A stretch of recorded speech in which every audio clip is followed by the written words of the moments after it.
Hey there.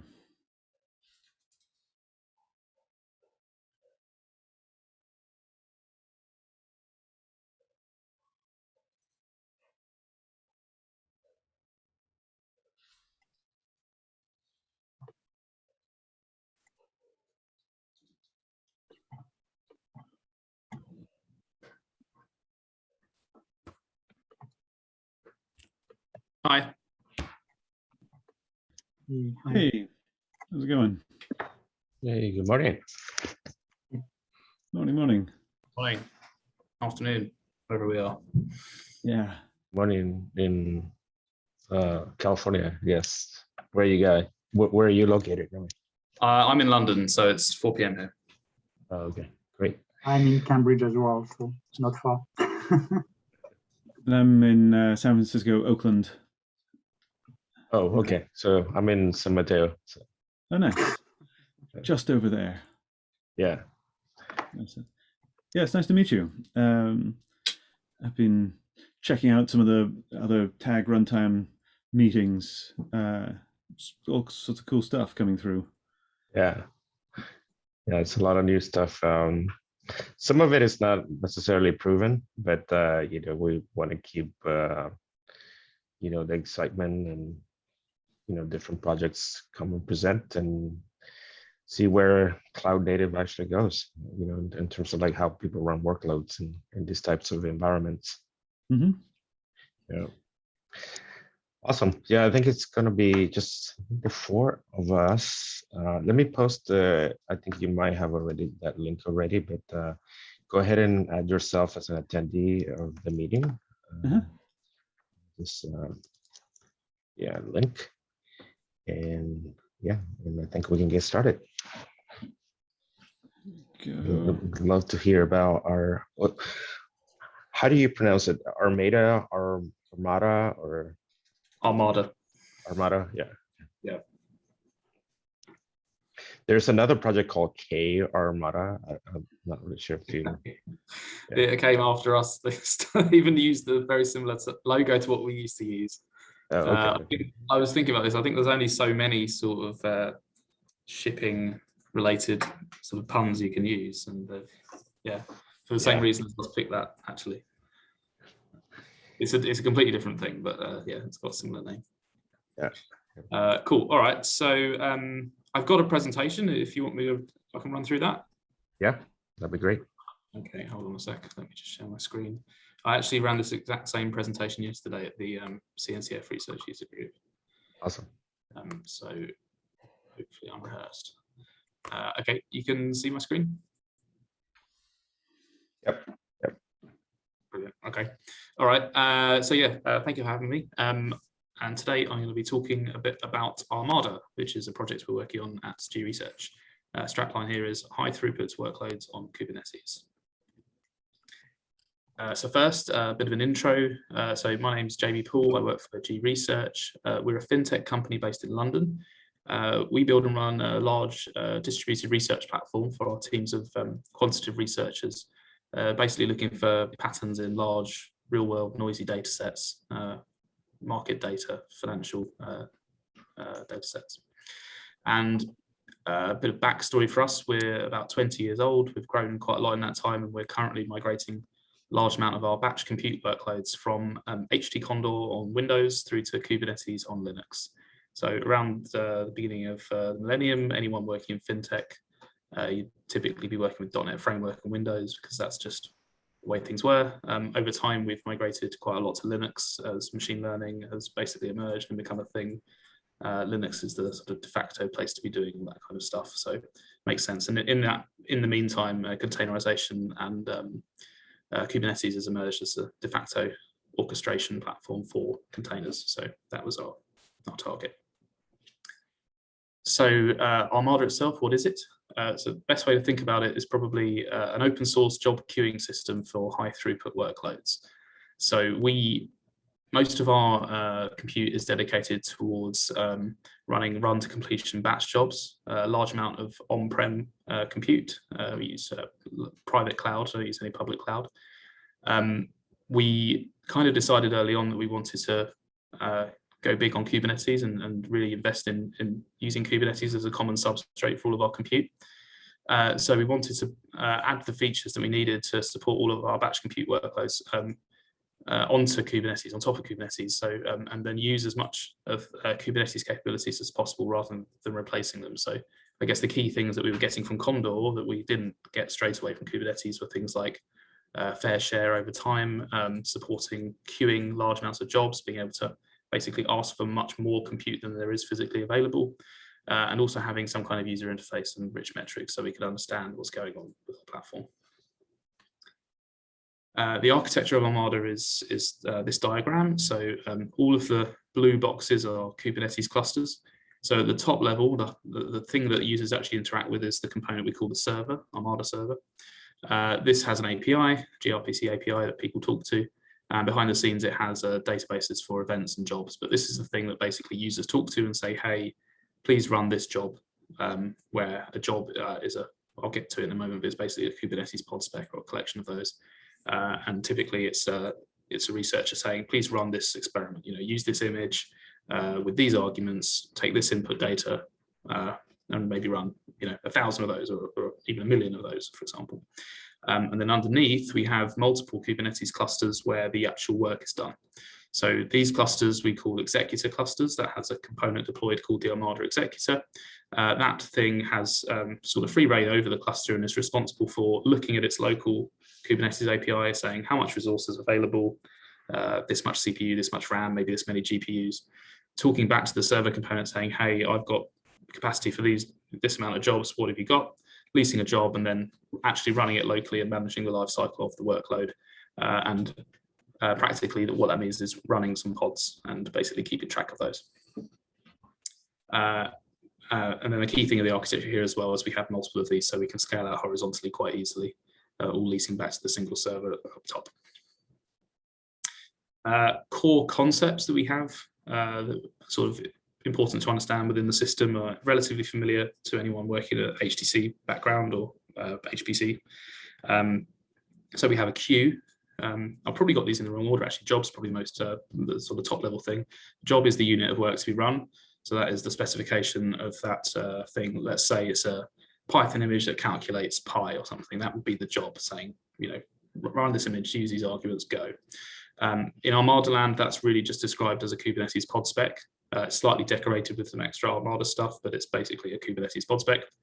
Then we have a queue. So within the system, we have the concepts of queues. The queue is the thing that the user interacts with. So a user will submit jobs to a queue and they get queued until they can be run. If the clusters are empty, they'll be run immediately. If they're not, they get queued. And the queue is the thing which represents really a user or a project or a team or something like that. And it's used to maintain fair share over time, and it has a priority factor. We have job sets, so they're really just a convenient way of talking about multiple jobs at the same time that are related in some way. So you can talk to the API and observe the progress of all the jobs in a set at one time. And then priority is an important concept as well. So queues have priorities relative to each other. So user A may have higher priority than user B within the system. But then even within a queue, there's job priorities. So jobs themselves have priority. So user A may have some jobs which are higher priority than some of his other jobs, and they will get scheduled first. I'll share the PDF of this presentation afterwards. There's links all the way through it, so you can click these and it'll take you through to our documentation if you want to find out a little bit more or get some more detail. So here I've got just some YAML, which is a sort of full example job spec for a job.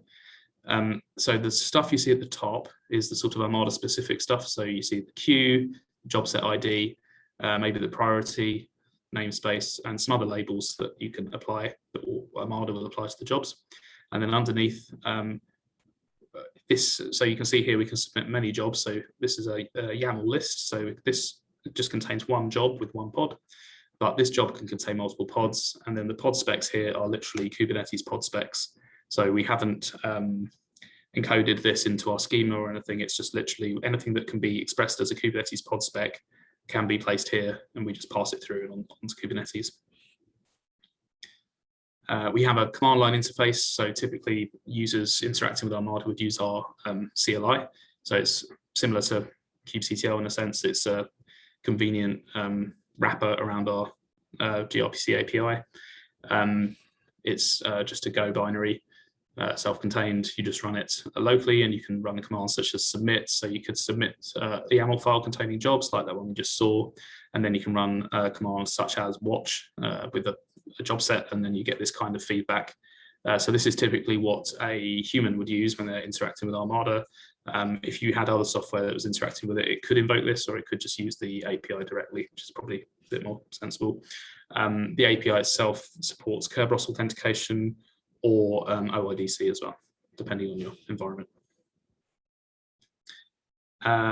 We now have a UI. So this is something which we've created relatively recently, and we're trying to hopefully invest in quite a lot this year.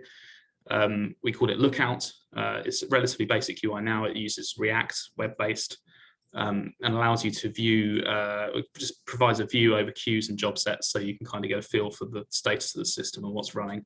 It also allows you to view job logs, so you can click through and watch the logs of a job, which invokes Kubernetes logging underneath, and has some, at the moment, quite basic statistics for job runtimes, things like the longest running job and the oldest queued job, and on some other views, some sort of box and whisker diagrams to show you sort of spread of how things have run over time.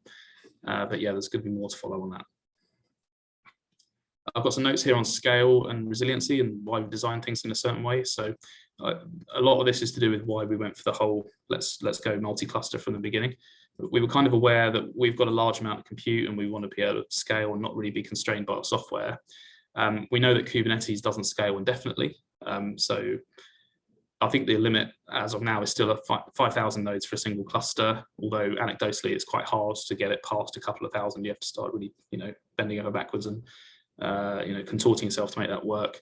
And also a single cluster can fail. It's still a failure domain, even though it is a cluster. If you release a bad config change or some other unexpected thing, you can lose a cluster. So we didn't want losing at least one of those executive clusters to knock out the whole system. And then finally as well, we wanted to allow for different clusters to have different qualities. So they could even be in different places. One could be in one data center, one could be in another. Maybe one could even be in public cloud, one could be in private cloud. We didn't want to have to constrain ourselves to a single one. And then on the high throughput side of things, so really matching what we currently get out of Condor and maybe other systems, we wanted to make sure we could support handling a very large number of queued jobs, so order of millions. We wanted to make sure we could enforce fair share over time between queues, and we wanted to ensure we had a low latency between jobs submission and job start, excluding obviously queuing time, and ultimately just being able to make the best use of our hardware. So we've got a lot of hardware on-prem. We want to make sure we're sort of thrashing it as much as possible. We want to make sure that if there's a queue of workloads, and we don't really want to have hardware sitting idle because it's basically a waste. And then some notes on Kubernetes scaling itself. So we typically now run clusters up to about 1,000 nodes because of those previous considerations I mentioned. Even that has some scaling challenges, so we've had to do some work to make that sort of easy. So first, the build automation, so being able to build at that scale in the first place, we use Terraform, so we had to do some fun and games there to make Terraform work properly with that many resources.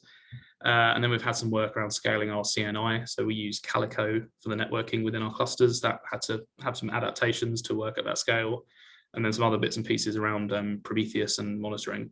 One thing that was particularly interesting, we pay a lot of close attention to, is any system components that run as daemon sets. So anything that runs on a single node, every single node. Obviously, we want to make sure that we understand how much resource those are using, because if we can save a core on every node, then that's a large net saving and allows more room for our jobs to run. I put a link to a couple of blogs here. So OpenAI have done great work scaling Kubernetes to some quite extreme levels. So they've gone a couple of years ago, it's 2,500 nodes, and recently they've done 7,500, which is pretty insane. I don't think we'll ever go to that kind of level, but it's good to know that people are out there doing these sorts of things. But yeah, we will probably stick to around sort of order of 1,000 and just scale horizontally, but just adding more clusters. I've got a demo here. So this is a video we made. It's quite an old video actually. So it doesn't show Lookout, it just shows some Grafana dashboards, but it kind of gives you an idea of how the thing works. So I'll just open this in a new tab, and it's 15 minutes. So I'm not going to play all of it, but I'm going to skip forward to the action. I'll talk you through some key bits. So what we have here is an Armada set up in AWS. This is a Grafana dashboard, and it's just using Prometheus metrics, which are exposed by the system. And along the top here, we have our graph of queued jobs. So this shows you the jobs that are currently queued in the system. And then underneath, we have 5 columns where we have 5 executor clusters. I think all of them had 99 nodes, something like that at the time. And it's relatively expensive, I think, to run that in AWS. So we had it all scaled down and then turned it all on just before this video. The green lines you can see along the top of the 5 charts along the bottom there is available CPU. And then you can see the color-coded jobs that are being run, adding up to sort of almost all the total CPU. Someone's scrolling down now, so wait for that to go back up. The yellow line is the overall total use CPU. So we're trying to get that quite close to the sort of available, basically. What's happening here is we've got 5 different users, all submitted jobs, all at the same time. Not a very real life situation, but you get the idea. All being worked through fairly equally because they've all got the same priority. And then this 6th user, the blue one that's come along at the end, Fred in this case, has a higher priority than the others. So those jobs are being consumed faster. And if you look down on the graphs underneath, you'll notice that the blue segment is appearing and sort of pushing the others out in a sense. These are all quite short running jobs. So I think they're running for some small number of, approximately 60 seconds. Sorry. So question. So you're showing the aggregate CPU for all the nodes in the Kubernetes cluster, right? Here. That's what that yellow line is. Yeah, that's the aggregate. Okay, got it. And then, but you're not showing how many nodes you have, right? So no, I think, yeah, there was another view. I can't change it because it's a video, unfortunately. But if we were to scroll down, we would see there's a row for CPU, we've got a row for memory, we've got a row for nodes, and it pods even as well. So you'll be able to see pods. You can see, in fact, probably roughly guess the total jobs queued was 20,000. So each of those would be a pod, and we've already gone down to about, I don't know, 15,000, 12,000 or something. So in the time between, 5 minutes or so, about 5,000 jobs have been run. So yeah, they're relatively short. And then I think what we'll see is this large blue wedge will finish up, and then all the other users will start to get their priority back. But yeah, this goes on for a little longer, but you can kind of see some other charts here. We've got a constant, the priority there going up. So this is a slightly confusing concept, I suppose. I think the priority numbering is sort of that 0 is the highest priority, and the higher the number goes, the less priority you get. I think we actually copied that from Condor. Another question is, so as the jobs are running, are the pods scaling up and down, or the pods remain the same, but you're actually changing the CPU requests? The pods are, yeah, good question. We don't change the request to the CPU or the pods or anything like that. It's literally what is specified at submission time. So within the spec, people specify the resources they want or need, and then that's taken into account when we're running jobs. We just use the Kubernetes scheduler there. Okay, so you specify the limits, right? And then the requests actually change or something? Is that? So I think we enforce that people specify the request for CPU, and I think the limit for memory, because I think that's how scheduling works in Kubernetes. Okay. But yeah, that's right. I think if you don't specify at all, then it depends how you configure Kubernetes, but we have some default limit ranges, which are some quite small values. So I think typically researchers here will always ask for integer CPU cores, but yeah, typically 1 or many, and same for GPU. In this case, I think, in fact, we've just flipped to it now. You can see this is the IDE where the jobs were submitted from. They're now looking at the watch command to see how things are running. I can actually see there's a tiny slither on the IDE up there where we can see they're asking for millicores, so 0.2 CPU. Got it. But yeah, I think from memory, these jobs are actually just sleeping. Oh no, that's not true, because they were using CPU. I think they were doing some kind of DD command or something to try and sort of burn the CPU as much as possible. Can you express things like performance considerations or latency to guide where you are going to dispatch or queue things? How do you mean? Sorry.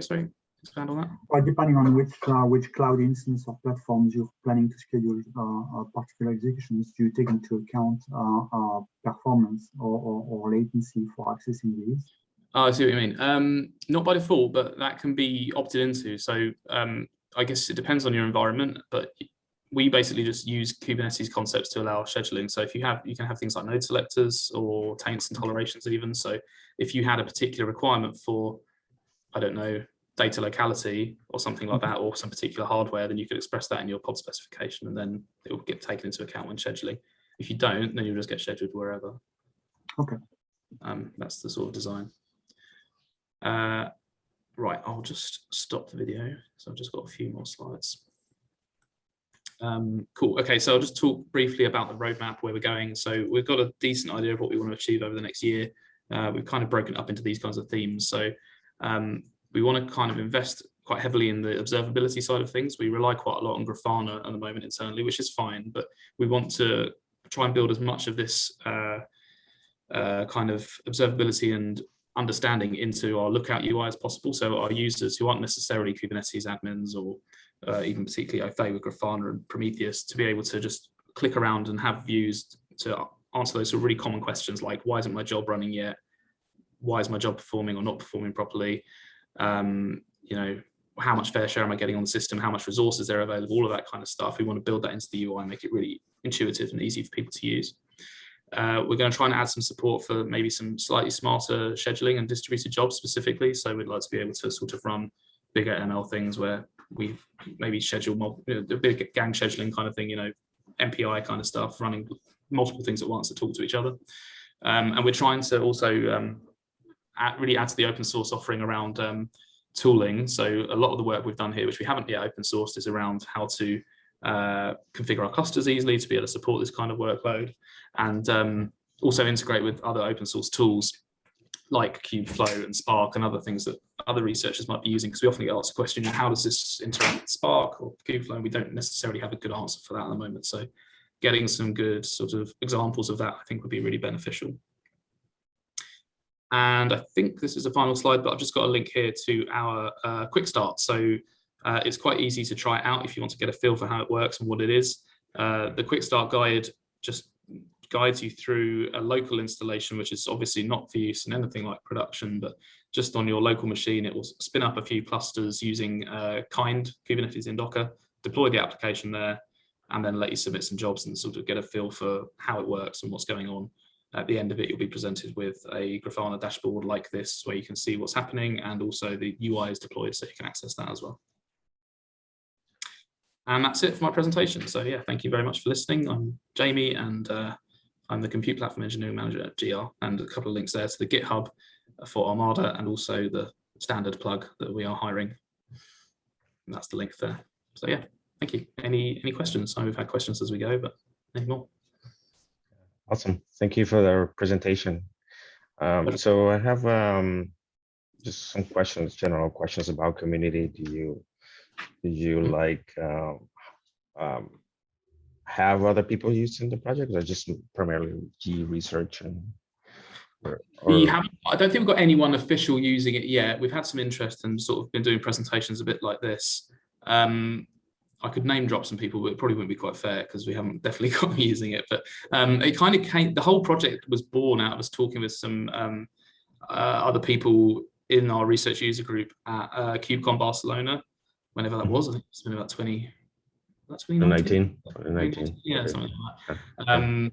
And yeah, some other people expressed some interest, so we sort of started putting this together. But no, I don't think I can honestly say we've got other people using it yet, but that's why we sort of started to do more of this kind of outreach work and showing people what we're doing. I think we've only really been running this in production seriously for the last year or so, but it's scaling up quite significantly here now. So now we know for a fact it solves our problems. This is the opportunity to sort of show other people who are starting to move into this space. Are you thinking about applying for Sandbox or something in this CNCF? Or yeah, we've talked about it. I think it'd be a sensible step to take. Okay, got it. Yeah, that's one of the reasons why we wanted to come and discuss here. Was that we saw in the Sandbox application, there was, have you gone and talked to the relevant tag, and that was one of the reasons why we wanted to reach out and start the conversation here. I was at KubeCon this last month. Yeah, I met you there, I think. Yeah. So. Oh, yeah, and Yeah. and it was just interesting chatting to a bunch of people who were facing the same questions essentially, and some had started building pretty much what we had built here, and some were interested in what we had built and maybe starting to move towards it. So we've got a couple of conversations with other big tech or financial firms to see where they're at and whether they'd be interested in using this. Again, I won't name drop specifically because we're not using it yet, but Right. Yeah. There's interest there. We can tell. Awesome. Yeah. Yeah, I think the sandbox application process is pretty straightforward. You fill out a form, and I think there's some set of questions, that requirements like you need to have an owner's file. I don't know. Do you need to specify like something about like the usage of the project or what is it for? I mean, it's not very complicated, but like once you get to incubation, then there's like a due diligence, but then you can start with sandbox, and initially you get a little bit more exposure that way. But I'm also thinking another good idea would be to start sort of like a working group or something, and get the community together and tackle the problem, as a community, and maybe they can rally around maybe a specific project. In this case, could be this project, right? So, and people are interested in, solving these problems, and you get actually more people interested in contributing, right? And grow the project, right? So that's just an idea, right? So I know that the volcano it's kind of similar in a way. Have you actually kind of interacted at all with that community or not? Yeah, we have actually. I think one of the people actually at KubeCon was Klaus Marr, who is one of I think the sort of brainchild of Volcano. We kind of ran this in parallel because we knew Volcano was emerging, but we kind of needed to solve wrong problems anyway. And like certainly the architecturally anyway, the key thing that's differentiator here is the sort of multi-cluster aspect and the slight separation from Kubernetes in the sense that we're not building a Kubernetes scheduler, which I think is what they've chosen to do. We wanted to have that kind of optionality to scale out probably a bit more than that. It's just a slightly different approach. We did work with them originally with a working group. There was a document that we all wrote together about the challenges we all faced in batch scheduling on Kubernetes. So right from the beginning, we were working together. Our sort of paths, as Jamie mentioned, diverged just because we had this multi-cluster need that Volcano wasn't interested in solving at the time. So we have chatted with them recently. Actually, one of the things on my list to do is to reach out to that community and talk about how they think about solving multi-cluster stuff, just get a conversation going there. And we're not, I think we'd encourage a conversation, maybe even some connection between the projects, but it's unclear how that would all work. So. Yeah, I think it's a competitive project for sure. I mean, it's trying to solve a similar kind of thing, but I think it's healthy competition really. It's a good thing. Yeah, it is. I mean, there's room for multiple projects in the same area, and I think it depends on the users, what their challenges are. Maybe they're different, right? In your case, they're different, right? But, there may be users that are interested in using more something like Volcanoes, some users that are more interested in using something like Armada, right? So. But in any case, I think it's good to interact with the different communities and maybe there you have common problems, right? Like I don't know, maybe you have a library, right, or some component that can be shared or something like that, right? So that's where I think like the umbrella of the CNCF kind of can help, I think. So yeah, that's a good point. Totally agreed. Yeah, but yeah, I mean. Reach out to me. We can chat offline and we can talk about maybe how we can possibly see if we can start a working group yeah, or Hmm. something related to get the community together. And I did actually have a conversation with Ricardo Rocha, and it seems like there's a lot of interest in this space. You know, with,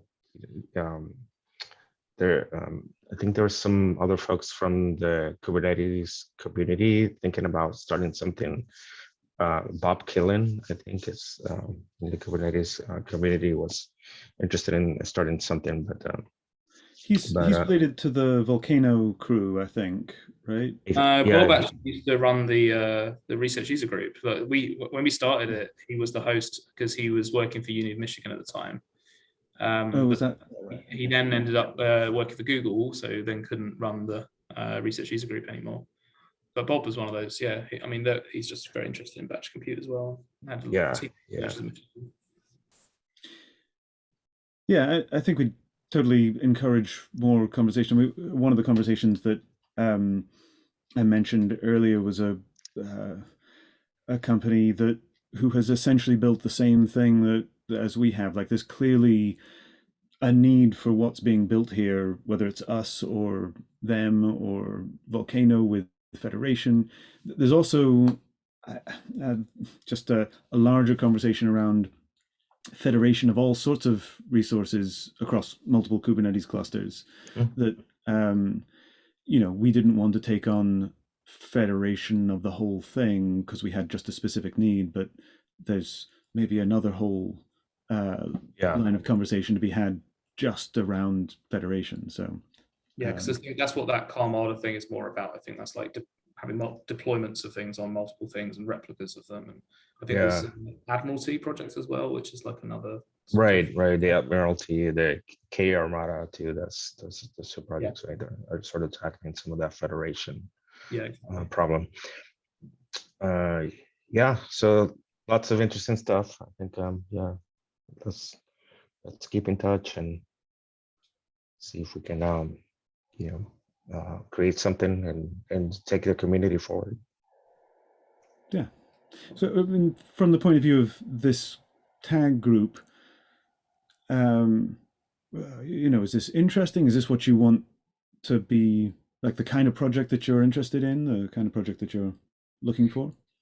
Yeah, I mean, this project actually falls within the scope of the tag, which is how to run. Well, it is one of the areas, right? So, like, how do you run workloads in cloud native environments, right? And batch workloads is one of them, or high performance type of workloads. But then within the tag, there's some other projects like container runtimes, right? Like Containerd or Cryos, or some other projects that are like more specific to just like how you contain the workload. There are some other projects in the MLOps space, which sort of relate to this in a way. With and there's also edge type of projects, like how do you run workloads on the edge environments with low power requirements, like with ARM CPUs, that type of thing, right? And there's also a lot of work in the WebAssembly space, where people are using WebAssembly as sort of like a runtime environment instead of just a container runtime with all the different components that come, say, with a Linux container image. Then you could just run a tiny WebAssembly module to just do something specific, which also kind of ties to the edge in a way. So I think some people are doing some work around that, where you just have a tiny WebAssembly module at the edge to run something very specific, right? So, yeah, it's an interesting mandate that you have. Yeah. So, but yeah, it does actually. So, but we don't have a lot of working groups. We just have one working group. But then I was having conversations with Ricardo Rocha, and it's like we want to create something where the community rallies around some of these things. But yeah, I think this is a great project to do that. Yeah, it's cool to get started. So. Yeah, because I mean, Jamie helps Ricardo, the other Ricardo, lead the research user group, and this particular subject is should be interesting to that crew of people, but it's also interesting to this runtime group as well. It sort of crosses different boundaries. Yeah. So yeah. Yeah. Yeah. In the idea is just not to also compete with all the different groups. It's just the idea is just more to get the groups together in one place. But if the groups want to get together in some other group, like some other working group or outside of the CNCF, that's fine too. Yeah. But yeah, I mean, a lot of these groups are also under the Kubernetes community, but then the Kubernetes is a CNCF project too, right? So the idea is just not to just have like a different entity that says, oh, this type of work only gets done in this group, right? It's just more about community and collaboration. That's the spirit. Makes sense. Well, cool. Right. Let's any other comments, questions, or I mean, yeah, thank you for joining, and yeah, we can keep. Thank you for having us. Yeah, keep in touch. Thank you. We'll do. Oh, thank you. All right. Thank you very much. See you later. Right. Okay.